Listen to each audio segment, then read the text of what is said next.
তো leading hero বনি কি এখন হিটের মুখ দেখতে পারবে এবার? এটা হচ্ছে সবথেকে বড় প্রশ্ন। Hello friends, welcome to my channel. তো আজকে আমি কথা বলবো দুটো সিনেমার ট্রেলার নিয়ে। তো একই দিনে দুটো সিনেমার ট্রেলার বেরিয়ে গেছে, মানে ভাবুন কত বড় মাপের সুপারস্টার। তো যাই হোক, প্রথমে আমি রিভিউ করব আম, আয়ু রেখা বলে একটা সিনেমা বেরোচ্ছে, সেটাও বনি সেনগুপ্তর। তো সেই ট্রেলারটা নিয়ে, এখানে বনি সেনগুপ্ত এবং ঋত্বিক চক্রবর্তী দুজনই আছে। এই সিনেমার না কোনো মানে পোস্টার এলো, না কিছু এলো, না কেউ জানতে পারলো, বা ট্রেলার চলে এলো দুম করে। মানে অদ্ভুত একটা ব্যাপার। পরের মাসে সিনেমা রিলিজ হবে, একটা ট্রেলার চলে এলো। তো যাই হোক, সিনেমাটা যদি আমি ট্রেলারটা বলি, ট্রেলারটা যে খুব ইনোভেটিভ বা কিছু খুব দারুণ সাবজেক্ট লাইন সেরকম কিন্তু একদমই নয়। তো এখানে দেখা যাচ্ছে যে একটা সিরিয়াল কিলার, যে জেনারেলি কি খুন করছে কাকে, না জ্যোতিষীদের বেছে বেছে, যে জ্যোতিষীদের খুন করছে, এবং বিভিন্ন জ্যোতিষীদের পর ভয়ে আছে যে তাদের হয়তো পরবর্তীকালে তাদের নামটাই আসতে পারে এই খাতায়, মানে কিলারের খাতায়। তো এরকম ধরনের একটা সাবজেক্ট নিয়ে হচ্ছে। বাট এই ট্রেলারটা দেখার পর না, মানে আমার খুব বারবার মনে পড়ছে 22শে শ্রাবণের কথা। ঠিক আছে, সেই 22শে শ্রাবণ বা দ্বিতীয় পুরুষ, এইরকম ধরনের একটা ছাপ এটা পরিষ্কার দেখা যাচ্ছে।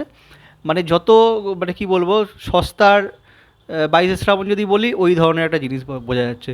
না ট্রেলারটাকে ঠিকমতো কাটা হয়েছে, হুম, না ক্যামেরা ওয়ার্ক ভালো, মানে না এখানে ঋতিক চক্রবর্তী বা বনি কাউকে ট্রেলারের মধ্যে ঠিকঠাকভাবে দেখানো হচ্ছে ভালোভাবে। কিছু মানে এমন কিছু এক্সাইটমেন্ট ফিলই হচ্ছে না, যে এটার মাধ্যমে মনে হচ্ছে যেন সিনেমাটা দেখে গিয়ে হতে পারে সিনেমাটা ভালো হতে পারে। আমি একদম বলছি না সিনেমাটা খারাপ হবে, বাট সিনেমাটা ভালো হওয়ার আগে অন্তত ট্রেলারটা দেখে অ্যাটলিস্ট অডিয়েন্সকে তো এক্সাইটমেন্ট একটা ফিল করাতে হবে। সেই জিনিসটা আসছেই না কোনো জায়গাতে। সাবজেক্টটা একটু অন্যরকম লাগলো প্রথমে দেখে, যে হ্যাঁ চলো জ্যোতিষীদের এরকমভাবে করাবে, আয়ুরেখার নাম। বাট দেখা যাচ্ছে যে জিনিসটা কি, ওই অনেকটা 22শে শ্রাবণ মতো। মানে এখানে, ওখানে যেমন ছিল প্রসেনজিৎ, এখানে প্রসেনজিতের জায়গায় ঋতিক চক্রবর্তী। তার একটা ব্যাক স্টোরি আছে, কোনো একটা খারাপ ব্যাক স্টোরি। আবার পরমব্রত যে জায়গাটা ছিল, পরমব্রতর জায়গায় এখানে চলে এসেছে বনি, যে কিনা ওই সাথে সাগরেদ আর কি যেরকম। তো লিডিং স্টার বনি। তো এখানে মানে ওই পরমব্রতর জায়গায় এখানে চলে এসেছে, এরকম টাইপের একটা মনে হলো। বাট আমি জানি না সিনেমাটা কেমন হবে। বাট ট্রেলারটা দেখে আমার খুব একটা পোষালো না সিনেমা, মানে সিনেমাটা কেমন আমি জানি না। ট্রেলারটা আমার খুব একটা ভালো লাগলো না। তো এরপর সেকেন্ড আমি যেটা কথা বলবো সেটা হচ্ছে অহল্যা। তো অহল্যা হঠাৎ করে কিছুদিন আগে একটা পোস্টার এলো, অহল্যা বলে একটা সিনেমা রিলিজ হবে। তো সেটা 23 ফেব্রুয়ারিতে আসছে। তো এই সিনেমাটার ট্রেলারটা আমার দেখে বেশ ভালো লাগলো। এই সিনেমার প্রডিউসার আমি দেখলাম পিয়া সেনগুপ্ত। তো আমি জানি না অনেকে কতজন জানে বা জানে না। পিয়া সেনগুপ্ত হচ্ছে বনি সেনগুপ্তর মা, সুখেন দাস তার মেয়ে।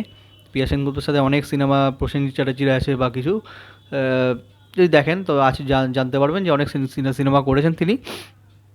তো তিনি প্রডিউসার যখন, আর তার বাবা অনুপ সেনগুপ্ত এই সিনেমাটার সাথে অ্যাসোসিয়েটেড হয়ে আছে। তো ভালো ডিরেক্টর অনুপ সেনগুপ্ত। তো কিছু ইনপুট তো তিনি নিশ্চয়ই দিয়েছেন। এবার ট্রেলারটা কেমন লাগলো? ট্রেলারটা কিন্তু আমার সত্যি কথা বলতে কি বেশ ভালোই লেগেছে। এই ট্রেলারটা মানে বাংলাতে জেনারেলি হরর জনার ওপর কাজ হয় না খুব একটা। তো এখানে প্যারানর্মাল কিছু অ্যাক্টিভিটি এরকম দেখানো হচ্ছে। দেখা যাচ্ছে যে একটা বাচ্চা মেয়ে, যার বাবা মার মধ্যে অশান্তি হয়, এবং যখনই ঝগড়া হয় তখনই বাচ্চাটা বনি সেনগুপ্তর কাছে চলে আসে, এবং বনি সেনগুপ্ত তাকে একটু আগলে রাখে। এবং বনি সেনগুপ্ত পরে গিয়ে তাদের বোঝায় যে আপনাদের জন্য একটা বাচ্চা জীবন নষ্ট হয়ে যাচ্ছে। তো তারপরে কি দেখানো হয় বনি সেনগুপ্তর স্টোরিটা প্রিয়াঙ্কা সরকারের সাথে। মানে ভালো ভালো কাস্টিং আছে, প্রিয়াঙ্কা আছে, পায়েল আছে, বিশ্বনাথ আছে, খুব ভালো ভালো কাস্টিং করা আছে।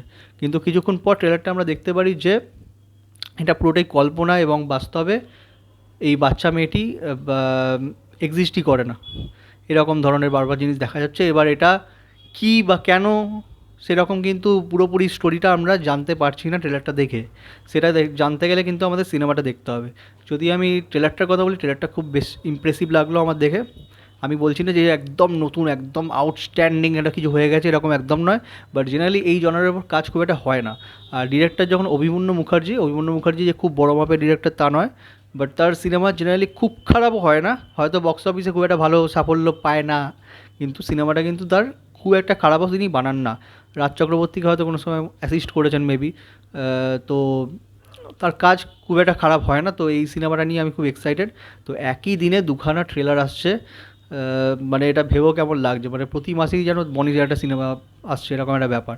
তো যাই হোক, আমি দুটো সিনেমা নিয়ে এক্সাইটেড, তার মধ্যে এই অহল্যা সিনেমাটা নিয়ে একটু বেশি এক্সাইটেড। দেখা যাক কেমন হয়। আমি হস্তরেখা না, সরি, আয়ুরেখা। আয়ুরেখাটা নিয়ে আমি এক্সাইটেড এই কারণেই, কারণ ওখানে ঋত্বিক চক্রবর্তীর মতো একজন আছেন, যার মানে আমি কাজ দেখতে খুবই ভালোবাসি। তো ওই কারণে আমি কিন্তু আয়ুরেখা নিয়ে এক্সাইটেড। তো এই দুটো ট্রেলার আপনারা দেখুন, কেননা আমি জানি না কত কী ভিউজ হয়েছে, কেন কোনো প্রমোশন স্ট্র্যাটেজি এদের একদমই ভালো না। একটা লিডিং মোস্ট হিরোর একটা ট্রেলার আসছে, কোনো হাইপ নেই, এটা তো সত্যি মানা যায় না, না? তো যাই হোক, যদি ভিডিওটা ভালো লেগে থাকে তাহলে অবশ্যই ভিডিওটাকে লাইক করুন অ্যান্ড চ্যানেলটাকে সাবস্ক্রাইব করুন। Thank you.